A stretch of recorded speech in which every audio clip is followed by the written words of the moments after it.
progetto finanziato dalla Commissione europea nell'ambito del programma quadro Horizon 2020 per supportare la ricerca e l'innovazione.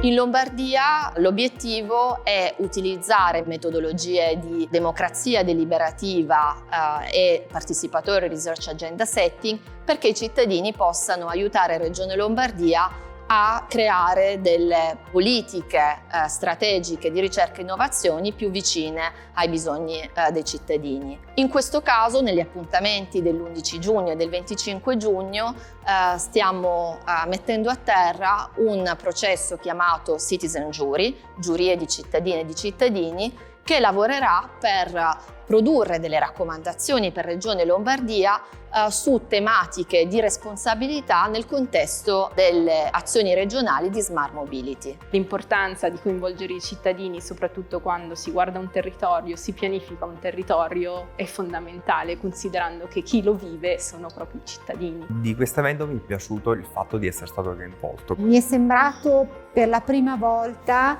di essere attiva come cittadina. Si può dare veramente un bel contributo. Finalmente la possibilità di avere voce.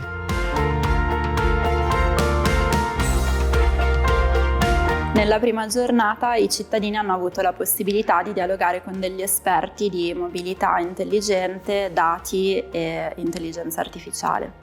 La mobilità intelligente basata sui dati è possibile perché ormai le tecnologie ci permettono di raccogliere una grande quantità di dati, di processarli e di capire qual è il valore dietro quei dati. Quindi dei dati che aggregano informazioni sulla durata dei percorsi, che veicoli si utilizzano, i tragitti che vengono fatti e ci permettono di capire meglio come si spostano le persone, quali sono i servizi che rendono la mobilità più efficiente, più sostenibile, più comoda per tutti.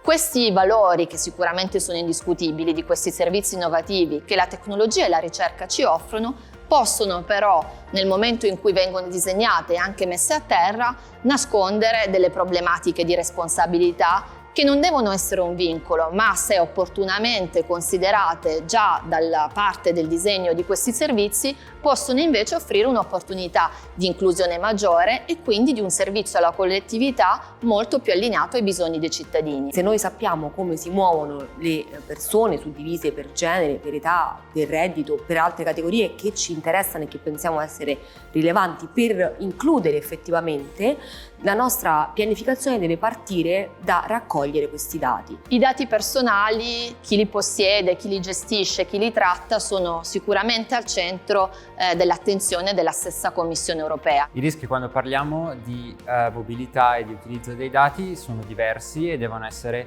valutati a seconda dell'impatto che vanno a arrecare per le nostre vite. Devono essere evidenziati molto chiaramente nella fase di disegno di questi strumenti, nella fase di preparazione di nuovi servizi, nuove politiche di mobilità.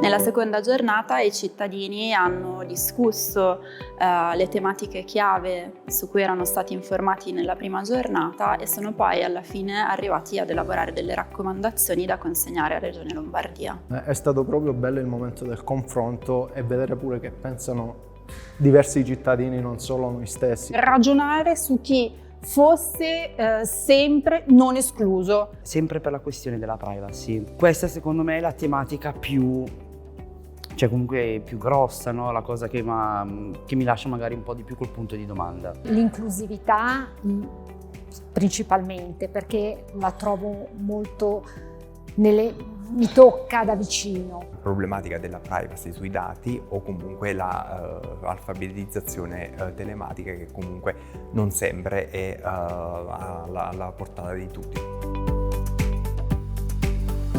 Le raccomandazioni presentate dalle cittadine e cittadini della giuria direttamente a Regione Lombardia nel momento finale di questa giuria verranno prese in carico da Regione Lombardia e ovviamente avranno tutto il tempo per pensare come utilizzare queste raccomandazioni e come rispondere, e ci sarà l'obbligo da parte di Regione Lombardia di rispondere alle raccomandazioni.